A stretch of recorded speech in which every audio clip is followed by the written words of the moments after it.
Welcome back to Tyler's Retro Reviews, and welcome to the first of 4 Halloween Havoc reviews. I've been doing this since 2019 on my main channel, which was Halloween Havoc 97, in October, that is. You're going to see that again on this here channel again. That's going to be in 2 weeks, because we're going to start out with Halloween Havoc 1992. And, this was, I'll just say it's a middle of the road. Yeah, let's talk about it. It's not as middle road disastrous like Unforgiven 2004 or what else? Survivor Series 2012 or Lockdown 2007 or Turning Point 2007. Those were like disastrous middle of the road, but they were not shit. So anyways, continuing my Halloween tradition on here, let's talk about it. October 25th at the Philadelphia Civic Center in Philadelphia, Pennsylvania. So here in the Penn State. So this was actually the second time they went to Philly for Halloween Havoc. The first one was the first one. Anyways, so my next 2 reviews are not Halloween related. On my main show, that's the SmackDown Go Home show to Fastlane and the event itself. I'm not gonna expect anything good coming out of Fastlane, but yeah, on my main channel that is. And then Sunday I'll get back to the Halloween tradition with the 2 Madea, one of the first of 2 Madea Halloween movies, the Boo of Madea Halloween. So yeah.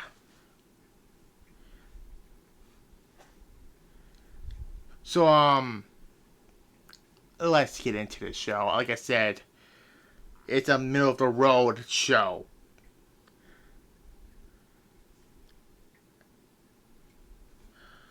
First off, we get a 6-man tag team match.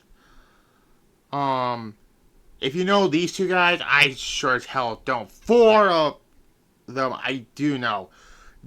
Johnny Gunn, who is he? And Tom Zink, who is he? And Shane Douglas, also. Which, by the way, they got booed. It was during this opening contest, by the way. And they defeated Arn Anderson, Bobby Eaton, and Michael Hayes.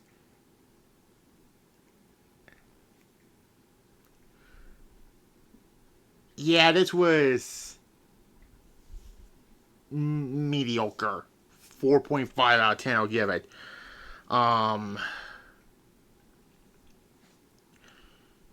Anyways, Ricky Steamboat defeats Brian Pillman in a pretty good match. Probably the best match on this show, and yeah, there was no, this was the start of Pillman's heel turn, and he ironically teamed up with Steve Austin to form the Hollywood Blondes, so there's that. I give it a 7.5 out of 10 because there was no story to this. Yeah. I mean, you look at... Well, yeah. Anyways, then we get a no disqualification match for the United States Championship. Now, this is a little convoluted because Rick Rude is the United States Champion, but he's not defending it in this match. In its place was Vader, who is substitute for Rick Rude. Yeah, if you understand why, Rick Rude is also getting an NWA title match on the show, which is... Yeah, we'll get to that. And he defeats Nick Koloff to retain Rick Rude's United States Championship. Doesn't that make any sense to you? No. This was a fun big boy fight. And yeah. A 6.5 out of 10. Yeah. I don't understand why this was. I get this is supposed to be. Yeah, whatever. Anyways, then we get. For the unified WCW and NWA tag team titles championships. This was a thing that was going on from 92 all the way till something with the NWA and WCW breaking apart in the following year, which I'll get to. Barry Windham and Dustin Rhodes actually they fought Steve Austin and Steve Williams in a time limit draw. So as a result of this, the tag team titles does not change hands. Now, I don't know what was the original idea for playing with this. Oh, I know what it was. I think it was supposed to be Dr. Death, Steve Williams, and I forgot who the other guy was to face the Steiner brothers, but then Wyndham and Roode won the tag titles, and they were supposed to face the Steiners. I think it's some guy called Terry Gordy. I don't know who he is. Also. But then, I think Rick Steiner got hurt, and Scott won the TV title, and then that guy was quit WCW, and Steve Austin took his spot. And it's kind of funny because Steve Austin's real name is Steve Williams. Yeah, little fun fact. I don't mean to, yeah. This went on way too long, and it's in a time limit draw. I mean, the match itself was good, but the time limit, the fact the heels won, but they didn't win the match because they pinned the illegal person. I forgot who was illegal in this match. There was too many fucked us with the bell, and the time limit expires, and it was, oh my god, it was so fucking convoluted. That's what I'm trying to say. A 7 out of 10, I'll give it. And yeah. I mean, good match, but it went on way too long.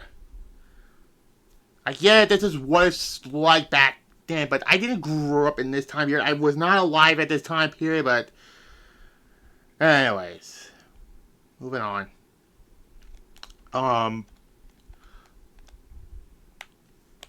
Then we get the worst match on this show for the NWA World Heavyweight Championship.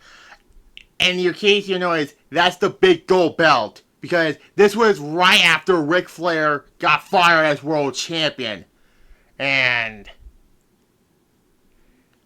they had to make that other title, whatever that was. That 91, 94 design, whatever that was. That belt doesn't get, it's not remembered as much. With Harley Race as the special guest referee. Rick Rude defeats Masahiro Chono by disqualification. As a result of this, the title does not change hands. Medusa, by the way, got fired by Paul Dangerously, aka Paul Heyman, and gets his ass kicked. I don't know how, oh my god. Somebody needs to make a compilation of Paul Heyman getting his ass kicked, basically. I can't stop laughing seeing Paul Heyman get his ass kicked by anybody. But, oh my god, this match. Rest hold after rest hold. There were "We Want Flair" chants. Spoiler, you're not going to see them until February 93, but Oh my god, this match was horrendous. Fuck this match. 0. Because this ends with the over the top rule. Because if you threw something over the top rope, you're disqualified. Like, why? 0. It was shit. Oh my god. Anyways. Regardless. We get the WCW Championship match in the semi-main spot. Ron Simmons defeats the Barbarian. Slightly better than the last World Title match, but it wasn't that great. 3 out of 10. It was just... bleh. Now, before I get to the main event, there's the gimmick of the spin the wheel, make the deal. I'm just going to say this right now. There are 12, match stipulations on it. And Sting pulls the lever for the spin the wheel, make the deal, and it lands on a coal miner's glove match. And you're thinking, what the hell is a coal miner's glove match? Well, it's a fucking glove that's suspended above a pole, and whoever gets the glove first hits the opponent with it.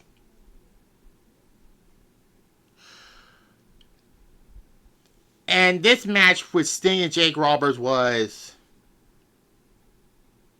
not good. I'm just being perfectly honest. These two do not have chemistry whatsoever. I like the spot where Sting, flip around the pole and hit Jake Roberts. That was kind of funny. Cactus Jack came out with a snake bag and a glove while Sting was getting the coal miner's glove, and Jake the Snake was going to use the snake. Sting hits Jake from behind with the hind, and the snake bit him in the face. And that's how Jake Roberts lost the match. This was also Jake Roberts' only WCW pay-per-view match. And afterwards, he was gone again. Like, seriously? They could have picked a way better stipulation. Hell, I'd rather have them have a fucking I Quit match than this.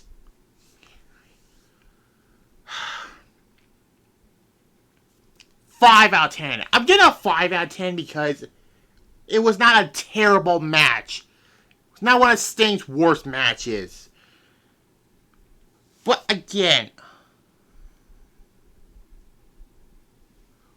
why couldn't it be a different stipulated match? But regardless, that's the end of How We Have 92. Again, this was an alright show. I'll give it a 5.8 out of 10. Next week, 1993, where they another edition of Spin the Wheel, Make the Deal with Vader and Cactus Jack. And yeah. So tomorrow I'll do my SmackDown review on my main channel as well as the Fastlane review. Like this, comment, and subscribe to both my channels, and there.